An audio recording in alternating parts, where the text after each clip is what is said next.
Saludos y bienvenidos a otro episodio más de Leyendo Evangelio de Lucas. Hoy vamos a terminar la segunda parte del capítulo número 12. La semana pasada cubrimos hasta la mitad del capítulo número 12. Hoy terminaremos la totalidad del capítulo y espero que este capítulo sea de bendición. Hablaremos de muchas cosas, como por ejemplo la idea de la ansiedad, que es tan terrible en nuestras vidas, y así como el llamado a la reconciliación y muchas otras cosas que hablaremos en el día de hoy. Pero como siempre hacemos, vamos a nuestro Dios en oración para que sea el que nos revele la verdad a través de su Espíritu. Padre, gracias Padre, porque nos das la oportunidad de estudiar tu palabra. Gracias Señor, porque eres bueno y maravilloso. Y tienes misericordia de nosotros y nos das tu palabra para que podamos conocerte, para que tú te revelas a nosotros por medio de ella. Te pido Señor en este día que podamos nosotros seguir aprendiendo de ti, que podamos seguir creciendo en conocimiento, pero también en espíritu y en verdad. Te pido, Señor, que sea tu Espíritu Santo obrando en nosotros para poder entender esta palabra y porque nosotros podamos traerte gloria y honra por medio de nuestras vidas. Y te lo pedimos en el nombre de Cristo Jesús. Amén. Bueno, vamos a donde nos quedamos. Y ahora Jesús se pone a hablar de lo que es la preocupación y la ansiedad. De lo que nos preocupamos y lo que nos ponemos ansiosos por. Miren lo que dice.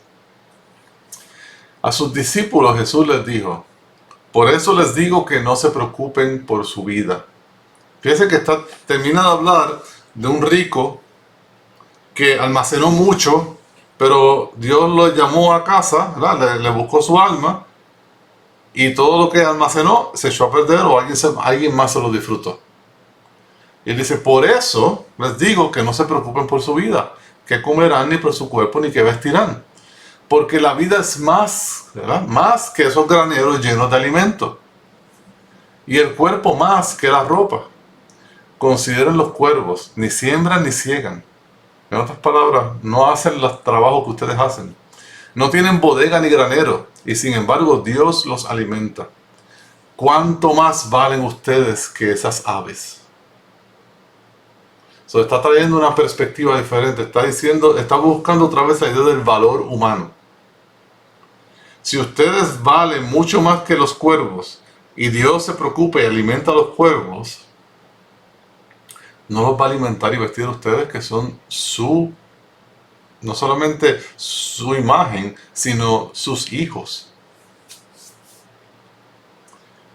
¿Quién de ustedes, por ansioso que esté, puede añadir una hora al curso de su vida? Es una enseñanza grandísima para nosotros. Y yo lo he tenido que vivir con carne propia. Muchas veces nos preocupamos y empezamos a pensar y a meditar en el futuro. ¿Qué sucede si pasa esto? ¿Qué sucede si pasa esto? ¿Qué sucede si pasa esto? Empezamos a listar todas las posibilidades y empezamos a tratar de prepararnos para el futuro. Y tratar de adelantarnos para el futuro y ir 2, 3, 4, 5 pasos más adelante. Y vivimos con este estrés y con esta ansiedad y esta preocupación que nos mata. Porque estamos tratando de controlar el futuro desde el pasado. Y estamos tratando de adivinar lo que va a suceder y prepararnos de acuerdo a esa adivinación que hacemos. Y Dios dice: no hay nada que tú puedas hacer para escapar tu destino. ¿Qué yo puedo hacer para que mi corazón lata una hora más? O tener un día más de vida. Absolutamente nada. Y esa es la enseñanza que Jesús nos está dando. El que tiene control de tu vida y tu muerte es Dios. Confía en Dios, pon tu confianza en Dios, pon tu fe en Dios y síguele. Él se encarga de ti. Él se encarga de todo hasta de tu muerte. Y fíjense que el problema no es la muerte. Recuerden que Él nos dice que no debemos temerle a la muerte. ¿Por qué? Porque si tú y yo somos discípulos de Jesús, la muerte no es el enemigo mayor. La muerte es el proceso por el cual nosotros dejamos de existir con este cuerpo pecaminoso y pasamos a una experiencia diferente donde vamos a existir en alma y espíritu en la presencia de Jesús hasta tanto Jesucristo regrese, y Él va a restaurar nuestro cuerpo de una forma glorificada y va a unir el alma y el cuerpo de una vez y para siempre. Vemos este proceso de la muerte un poquito diferente cuando lo vemos de una forma bíblica. Y Dios dice, no sean como el mundo, no se preocupen, no traten de alargar su vida, no traten de hacer las cosas que piensan que van a suceder en el futuro. Confíen en mí. Si yo alimento estos pajaritos, ¿cuánto más los voy a alimentar a ustedes? ¿Cuánto más voy a proveer para ustedes? Dios es el proveedor por excelencia. De Él es todo, Él creó todo, de Él es el oro y la plata, los alimentos y todo lo que existe es de Él. Y Él los da, se acuerda, según su voluntad. Tenemos que evitar estar con esta idea de la preocupación. Miren, esa palabra que es preocupación, ¿verdad? Dice, el significado de la palabra griega, dice que es una metáfora tomada de los barcos que son sacudidos por las profundidades de los vientos y las olas. La preocupación es algo que nos sacude, ¿no? Que nos mueve de nuestro lugar de paz y de tranquilidad. Dice, 3 puntos. Hacer que uno vacile o fluctúe en la mente, porque es lo único que puedes hacer, es algo mental. Es algo que no tiene sentido, porque estás actuando basado en algo que es una posibilidad que ni siquiera sabes si va a suceder. Segundo punto, agitar o acosar con preocupaciones, ¿no? ¿Quién se agita y quién se acosa? Nosotros mismos. Por eso nos da ansiedad, nos da ataque de pánico, nos da estrés, nos enfermamos. Tercer punto, hacer que uno se ocupe de antemano. O sea que yo me voy a ocupar ahora de algo que aún no ha llegado y ni siquiera sé si va a suceder. Y Dios nos está diciendo, esto es ilógico, esto no es real, esto no es correcto. Fíjense, cuando buscamos la definición de la palabra preocupación en el diccionario normal o el diccionario común ahora, dice, la preocupación se define como un estado de desosiego, inquietud o miedo ante la posibilidad de que algo malo suceda. Estamos dañando nuestra alma, nuestro cuerpo, nuestra mente, por una posibilidad de algo que no sabemos ni siquiera qué tan grande es la posibilidad. Nos pasa muy a menudo esto, suena hasta ridículo, pero es cierto. A mí me ha sucedido y muchas veces tengo que lidiar con eso. Y por eso los psiquiatras y los psicólogos están tan llenos de pacientes, porque la gente está estresada y preocupada y ansiosa por el futuro que no conoce. Y lo que Dios dice es, no te preocupes, yo me encargo de tu futuro. Tú ocúpate del presente, que yo me encargo del futuro. Es lo que Dios nos está enseñando. Fíjense lo que dice la definición. Es un proceso mental que anticipa posibles amenazas futuras. Y la palabra de preocupación proviene del latín preocuparé, que significa ocuparse de algo con anticipación. ¿Okay? No hagamos esto. No nos preocupemos, sino confiemos en nuestro Señor. Pongamos nuestra fe en nuestro Señor. Él nos está diciendo, yo me encargo de ti. Vamos a hacerle caso. Vamos a dejar que Dios se encargue de nosotros. 26. Si ustedes pues no pueden hacer algo tan pequeño porque se preocupan por lo demás. Consideren los lirios, cómo crecen, ni trabajan ni hilan, pero les digo que ni Salomón en toda su gloria se vistió como uno de ellos. Es Dios el que provee para estas flores. Y si Dios viste así la hierba del campo, que hoy es y mañana es echada al horno, ¿verdad? Que dura bien poco y es quemada. ¿Cuánto más hará por ustedes, hombres de poca fe? Ustedes, pues, no busquen qué han de comer ni qué han de beber y no estén preocupados. Esta ansiedad y ese estrés es simplemente poca fe. Y yo he vivido eso y se lo puedo decir que es cierto. Lo he experimentado con mi vida. Cuando mi fe está bajita, tambalea, me empiezo a preocupar de más. Cuando estoy centrado en Dios y me enfoco en Dios, estoy en paz porque sé que Él está en control. Estoy en paz porque Él va a proveer para mí todo lo que necesito. Estoy en paz porque Él va delante mío como un poderoso gigante abriendo camino y yo voy siguiéndole como una oveja sigue a su buen pastor.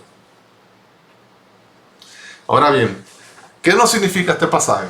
No significa que nosotros nos sentamos en nuestra casa, hacer nada, ver televisión y esperar que todo llegue a nuestras pies. No, claro que no. Yo tengo que ocuparme. Lo que Dios me dice es que no me preocupe. Es ocuparse de antemano, no. Yo me ocupo del presente. Hoy yo tengo que trabajar. Hoy yo tengo que comer. Hoy yo tengo que limpiar. Hoy yo tengo que arreglar. Lo que sea, ¿no? Pero yo no puedo trabajar algo de un presente que aún no ha llegado. Y esa es la idea de la preocupación. Por lo tanto, ocúpate del hoy. Haz la obra que Dios te está llamando que hagas hoy y deja que Dios se encargue del mañana. Esto es todo lo que Dios nos está diciendo.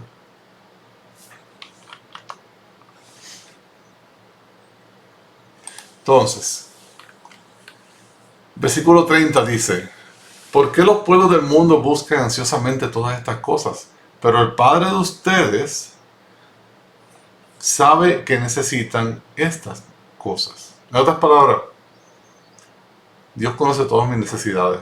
Dios conoce mi pasado, Dios conoce mi hoy y Dios conoce mi futuro. Si Dios conoce mi futuro, Él me va a preparar hoy para que yo esté preparado para el futuro y me va a proveer lo que yo necesite hoy, y mañana me va a proveer lo que yo necesite mañana, y así sucesivamente. Por eso se llama que la oración del Padre Nuestro, que dice: danos hoy el pan nuestro de cada día. La idea de que Dios diariamente proveyendo y cumpliendo y cubriendo mis necesidades. Versículo 31. Pero busquen su reino y estas cosas les serán añadidas. Yo tengo que enfocarme en la misión que Dios me dio hoy. Yo me enfoco en lo que Dios me llama a hacer hoy. Busco a Él primero, lo busco en oración, lo busco en el estudio de la palabra, lo busco haciendo las obras que Él me ha llamado a hacer, viviendo la palabra de Dios, y todo lo demás Dios me lo provee. Dios me va a proveer el trabajo, el dinero, la esposa, la familia, las amistades, los hermanos en Cristo. No te preocupes, Dios los va a proveer. Si tú te enfocas y te enfocas en Él, en hacer lo que Él te llamó a hacer, en hacer las cosas como Él te llamó a hacerlas, Él se va a encargar del resto de tu vida. Él no te va a desamparar. Versículo 32 dice: pero no temas, rebaño pequeño, porque el Padre de ustedes ha decidido darles el reino. O sea, ¿de quién fue la decisión de que ustedes sean hijos de Dios y que sean herederos del reino de los cielos? De Dios Padre. Por lo tanto, ¿quién va a ir en contra de Dios? Nadie. Por eso Jesús dice: nadie me los sacará de mi mano, porque el Padre los tiene. No tenemos que preocuparnos. Si el Padre ha decidido darnos el reino del cielo, junto con Jesús, que es el primogénito, el que recibe la doble porción, ¿de qué me preocupo? Dios me va a dar todo lo que me hace falta. Versículo 33. Vendan sus posesiones y den limosna. Hagan bolsas que no se deterioran, un tesoro en los cielos que no se agota, donde no se acerca ningún ladrón ni la polilla destruye. Porque donde esté el tesoro de ustedes, allí también estará nuestro corazón. Fíjense que Jesús hace referencia a la parábola. Está diciendo que esta persona, en vez de almacenar todo lo que obtuvo, hubiese vendido el exceso, hubiese vendido sus posesiones y hubiese puesto eso al servicio de la gente necesitada. Es lo que está diciendo. Y si hubiese hecho eso, hubiese hecho tesoros en el cielo que no se acaban nunca. Tesoros que nadie los puede destruir. Tesoros que nadie te los puede robar. Pero sin embargo, Él decidió hacer tesoros en su granero nuevo, que al fin y al cabo ni siquiera disfrutó un día. Y fíjese la advertencia que nos da Jesús al final: donde esté tu tesoro, ahí está tu corazón. Si mi tesoro es Dios, si mi tesoro es el Señor Jesús, mi corazón va a estar enfocado al Señor Jesús. ¿Cómo se ve eso en mi vida?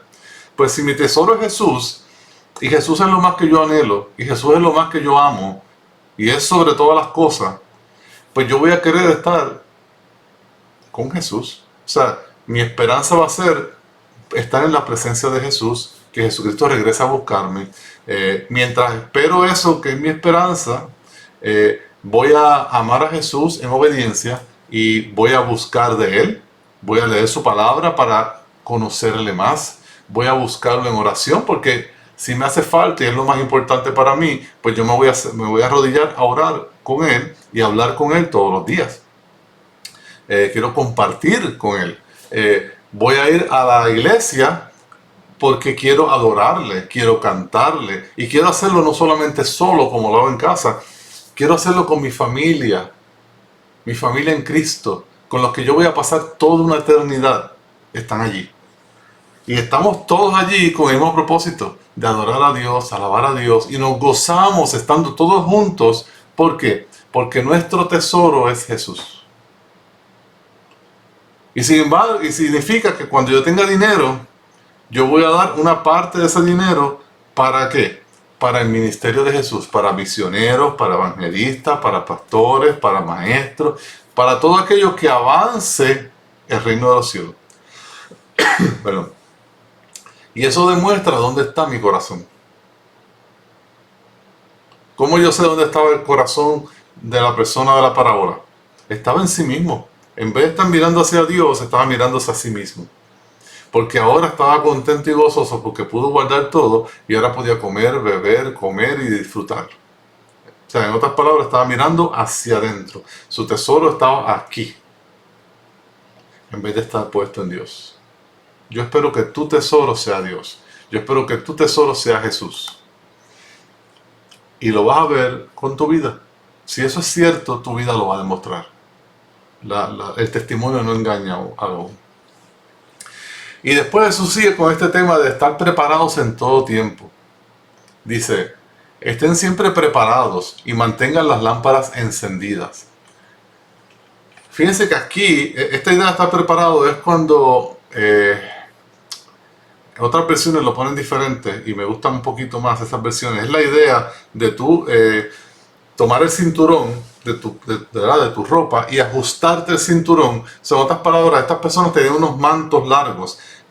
Agarraban los mantos y los ponían dentro del cinturón y eso era un estado de estoy listo para trabajar.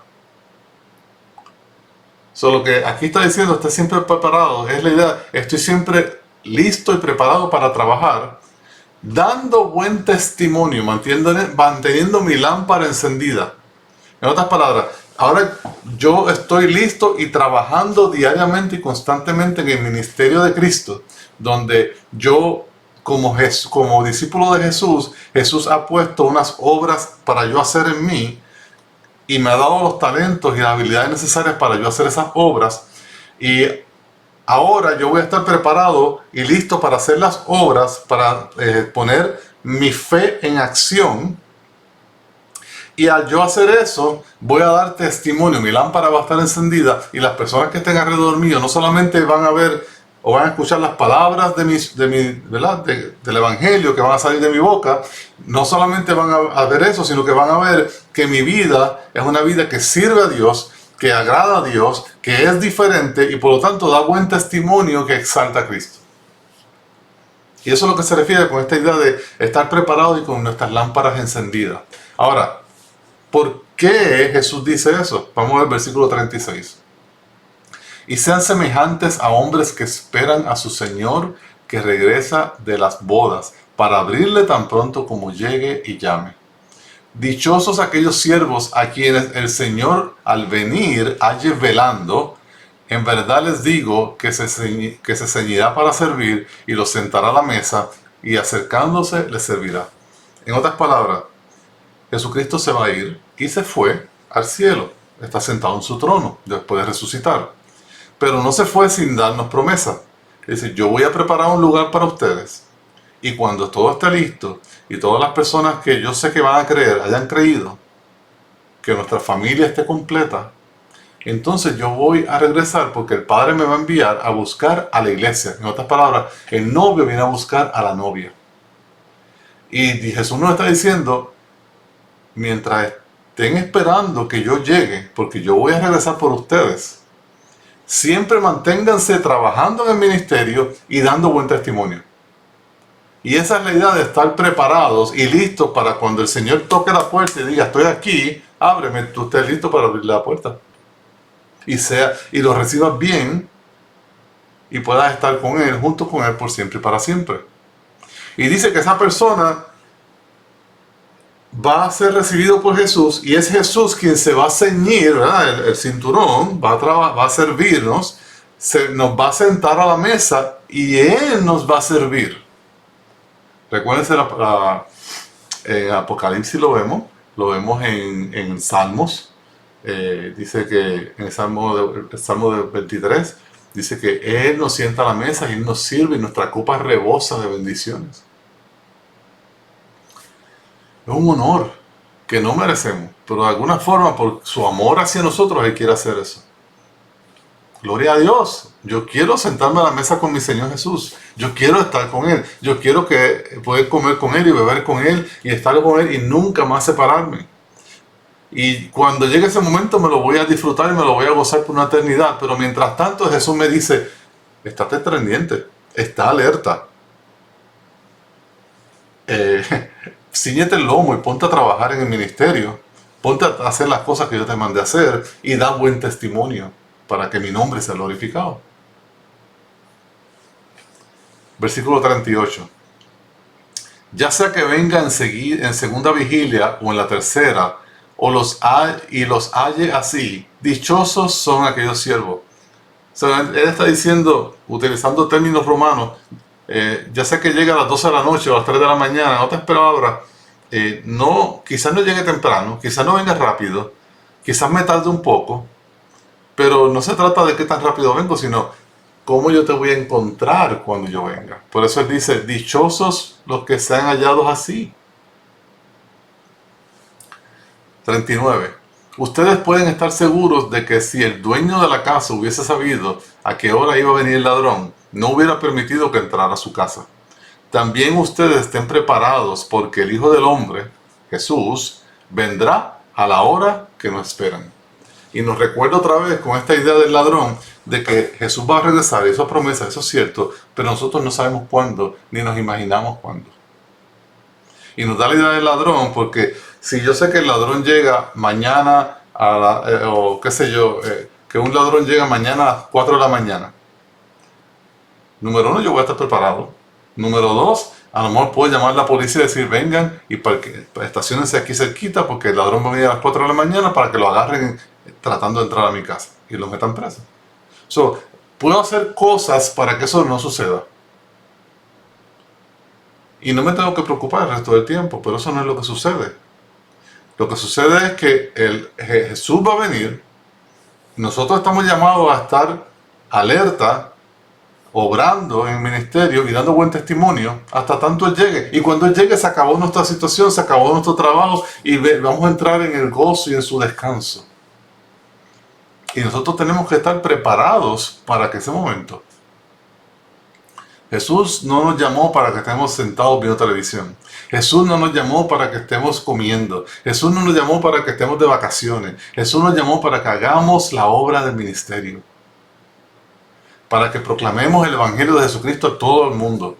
Para que obremos en misiones y en las cosas que Dios nos llama a hacer. Y para que demos buen testimonio de lo que es una vida que ama y sirve a Dios. Cada uno de nosotros está llamado a hacer eso. Y esta advertencia es para cada uno de nosotros. Un llamado para cada uno de nosotros.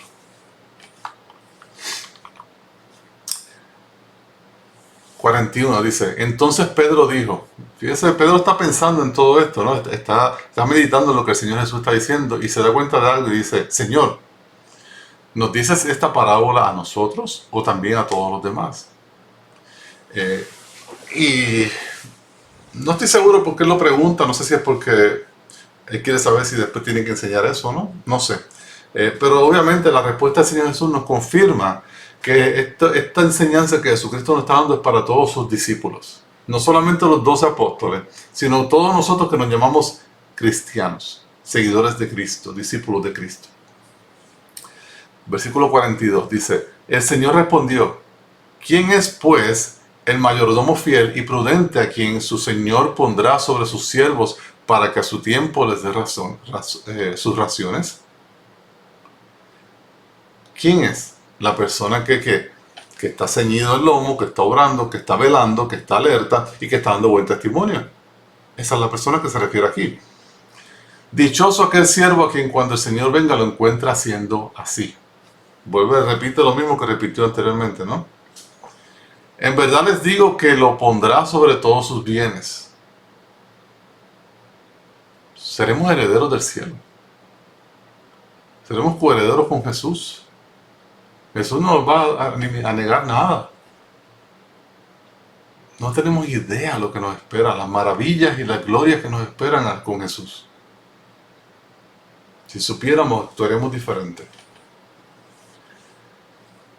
45 dice, pero si aquel siervo dice en su corazón, ahora vamos a ver el otro lado de la moneda, mi señor tardará en venir, y empieza a golpear a sus criados y a las criadas, y a comer y a beber y a embriagarse. El señor de aquel siervo llegará un día cuando él no lo espera, y a una hora que no sabe, y lo azotará severamente y le asignará un lugar con los incrédulos. El Señor Jesucristo nos está llamando a que estemos alerta y es un llamado de advertencia. Si yo soy siervo de Jesús y yo digo que yo soy cristiano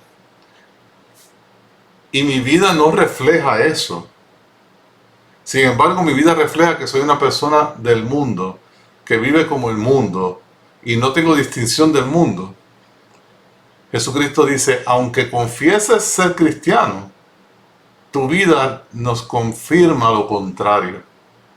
Y es un acto de hipocresía. Y entonces tu lugar no va a ser con Jesús en el cielo, sino va a ser con ¿dónde? Con todos los demás pecadores, con el diablo y sus ángeles, en el lugar para los incrédulos. Por eso es que Jesús hace tanto énfasis en la idea de servir, ceñirte el lomo y de dar buen testimonio. Porque nosotros somos llamados a ser hacedores de la palabra y no simplemente oidores de la palabra. No simplemente voy a escuchar la palabra y voy a decir soy cristiano, gloria a Dios y ya. Si no hay una transformación en mi corazón, si mi amor no está en Jesús y mi vida no refleja que yo amo a Jesús, mi corazón no ha sido transformado, yo no he sido regenerado, yo no he sido justificado y por lo tanto, cuando me presente delante de Jesús, Jesús me va a decir apártate de mí, yo nunca te conocí. Eres un hacedor de maldad. Eres una persona que practica maldad. Vive como el mundo. No practica justicia, no practica paz, no practica amor. ¿Ven la diferencia? 47 dice, y aquel siervo que sabía la voluntad de su Señor y que no se preparó ni obró conforme a su voluntad recibirá muchos azotes. Pero el que no sabía e hizo cosas que merecían castigo será azotado poco. A todo el que se le haya dado mucho, mucho se demandará de él, y al que mucho le han confiado, más le exigirán. Aquí nos recuerda Jesús que aunque todos los cristianos, ¿verdad? Todas las personas, todos los pecadores, vamos a ponerlo así, todos los pecadores van a parar en el mismo sitio que es el infierno, y después en el lago de azufre, no todos van a recibir el mismo castigo. Porque recordemos que Dios, una de las características, atributos de Dios, es que Dios es justo. Por lo tanto, si hay dos personas y una quebró un mandamiento y la otra quebró 20, ¿quién recibirá mayor castigo? El que quebró 20, porque Dios es justo. Ahora bien, ambos recibirán castigo. Y ese es el punto. Por eso es que la Biblia nos enseña, y muy importante esta enseñanza para nosotros en el día de hoy, que si yo quebranté un mandamiento, es equivalente a quebrantar 1000, en el sentido de que voy a parar al infierno. Voy a ir a ese lugar para los pecadores. Por eso es que Dios nos llama al arrepentimiento y nos dice, no importa si has pecado una sola vez o si has pecado 100 veces, arrepiéntete, reconoce que has desobedecido a la palabra, reconoce que mereces castigo y acepta la misericordia de Dios, el amor de Dios y la gracia de Dios en Cristo Jesús, porque Jesucristo vivió la vida perfecta que tú y yo no pudimos vivir. Jesucristo murió la muerte que tú y yo merecemos. Jesucristo resucitó para que cuando nosotros pongamos nuestra fe en Él y nos arrepintamos de nuestros pecados, resucitaremos junto con Él cuando Él vuelva.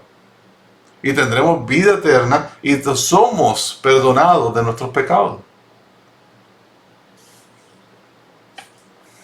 Dios hace todo para que nosotros tengamos vida eterna y tengamos una relación con Dios y una reconciliación por medio de Cristo Jesús. Es sencillo, arrepiéntete y cree. Ámale, Él te ama. Te ama tanto que Jesucristo lo demostró con su vida.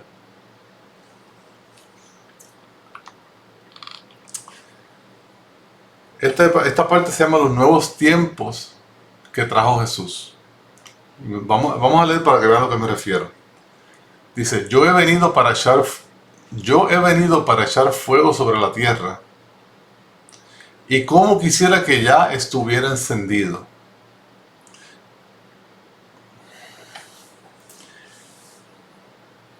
Jesucristo va a ser juez. Jesucristo va a ser el juez supremo de toda la tierra. Él va a enjuiciar a toda la tierra. Y él dice, ¿cómo quisiera que ya estuviera encendido? Porque no lo va a hacer ahora. La primera venida del Señor Jesucristo es una venida donde Él viene en son de paz, de amor, de gracia, de misericordia. Donde Él viene a proclamar las nuevas buenas de salvación, proclamar que el reino de los cielos se ha acercado, para dar su vida en sacrificio por ti y por mí. Él viene en son de paz, por eso cuando Él llega a Jerusalén llega montado en un burro. Son de paz. Cuando Jesucristo venga por segunda vez, Jesucristo viene montado en un caballo blanco. Eso simboliza que cuando un general, un rey llegaba a la ciudad después al momento de la guerra, ya no viene en son de paz, ya viene a traer juicio y justicia al universo. Entonces, Él dice, eso va a venir y yo quisiera que ya hubiese sucedido. En otras palabras, Jesús es Dios y Dios es justo y quiere que el pecado se destruya y que no haya más pecado jamás. Eso va a suceder en la segunda venida. Pero Él reconoce que hay algo más importante que tiene que hacer antes. ¿Qué es aquello importante que tiene que hacer antes? Vamos a ver el versículo 50. Pero de un bautismo tengo que ser bautizado. ¿Y cómo me angustio hasta que se cumpla? ¿Cuál es ese bautismo? La cruz. Jesucristo tiene que vivir una vida santa, tiene que morir en la cruz para que tú y yo podamos tener perdón de pecado, ser reconciliados con Dios. Entonces Él puede hacer la justicia que Él quiere hacer.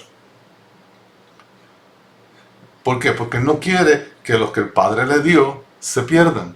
Él no quiere que tú y yo nos perdamos. Ese no es el deseo de Dios. Pero sí, Dios va a traer justicia y va a eliminar el pecado de raíz.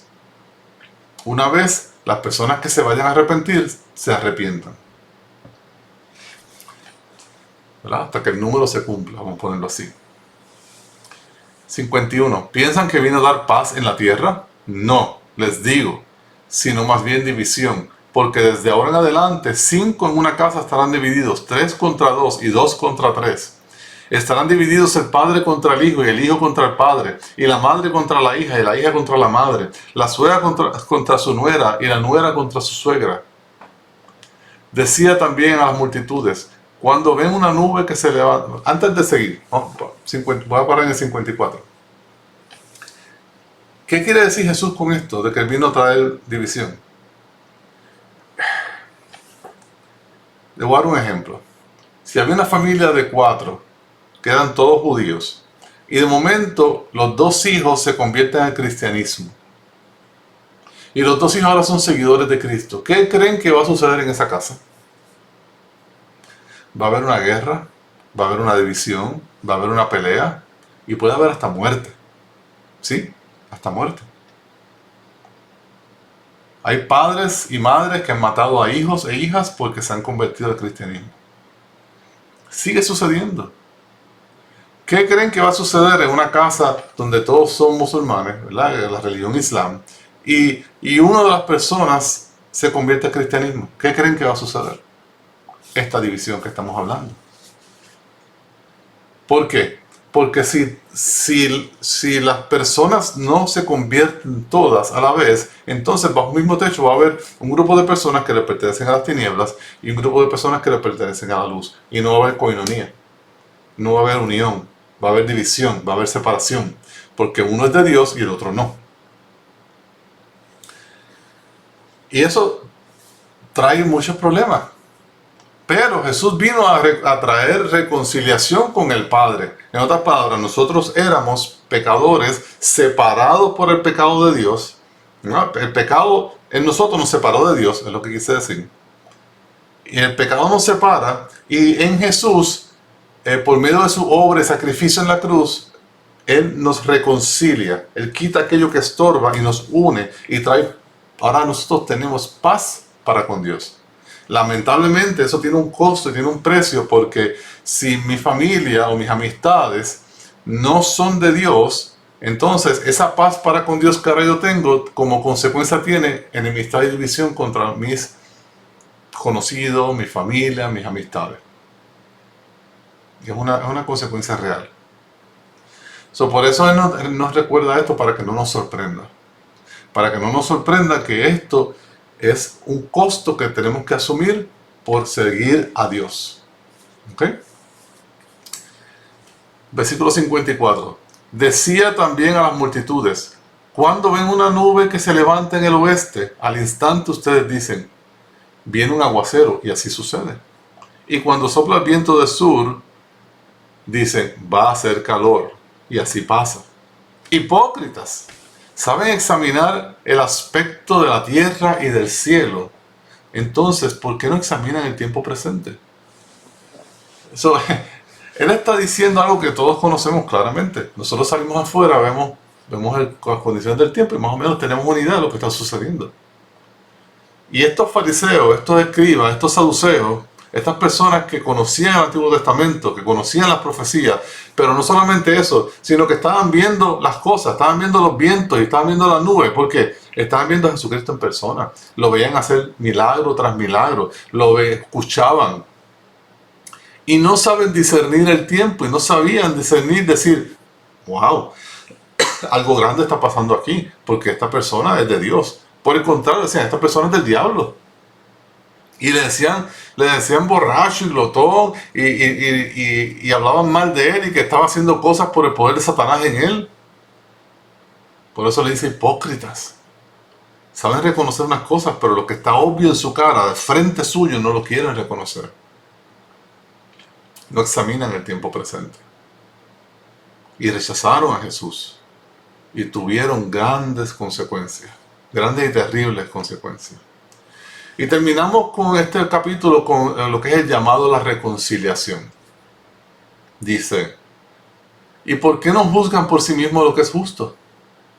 Está haciendo la pregunta. Porque mientras vas con tu adversario para comparecer ante el magisterio, procura en el camino arreglarte con él. No sea que te arrastre ante el juez, y el juez te entrega al guardia, y el guardia te echa a la cárcel. Te digo que no saldrás de ahí hasta que hayas pagado el último centavo. Esto es un llamado de Jesús a la reconciliación. Jesús dice: si tú llegas al juicio del trono blanco, vas a ir a la cárcel, vas a ir al infierno. Y hasta que no pagues el último de tus pecados, no podrás salir de ahí. Y tenemos que reconocer algo. La persona que entra al infierno no sale jamás. Porque el pecado que nosotros tenemos, la deuda que nosotros tenemos delante de Dios es tan inmensa que podrán pasar miles de años y yo no habré terminado de pagar mis deudas contra Dios. Por eso que dice que nosotros tenemos que arreglar nuestro estado antes de llegar al juez. ¿Cómo arreglamos el estado? Nuestro estado actual es: yo tengo una deuda gigante delante del Señor, no la puedo pagar ni aunque esté 1.000.000 de años en la cárcel. Mi única opción sana, lógica, es ¿cuál? Aceptar el arreglo que Dios me hace en la persona de Jesucristo, para que yo no tenga que ir a la corte y que el juez me entregue al carcelero y el carcelero me eche al infierno. ¿Cuál es el arreglo? que Dios envió a Jesucristo a pagar por nuestros pecados en la cruz del Calvario, para que cuando yo me arrepienta de mis maldades, de mí, y me dé cuenta de mis errores, y ponga mi fe en las manos de Jesús, y yo confíe en la obra de Jesús para que es suficiente para pagar por la totalidad de mis pecados, y yo confíe en la vida de Jesús, que es suficiente para darme los méritos que yo necesito para entrar aceptable delante del Señor. Y es suficiente para reconocer que de la misma forma que Jesucristo murió y resucitó, yo voy a morir y resucitar junto con Él, al yo poner mi fe en Él. Y eso trae un arreglo entre Dios y yo, porque aquello que estorbaba, aquella deuda que estorbaba entre Dios y yo, va a ser eliminada y pagada por el Señor Jesús. Por eso que Pedro dice que nosotros fuimos comprados con un precio más valioso que el oro y la plata, que es la sangre de Jesucristo. Jesucristo compra nuestra deuda, paga nuestra deuda, satisface nuestra deuda delante de Dios y nos une a Dios, nos reconcilia con Dios. Dios habita en nosotros por medio de la persona del Espíritu Santo y nos sella como garantía de resurrección para que nosotros no tengamos que ir al juez, sino que el juez mismo, que es Jesús, pagó por nosotros y nos declara no culpables.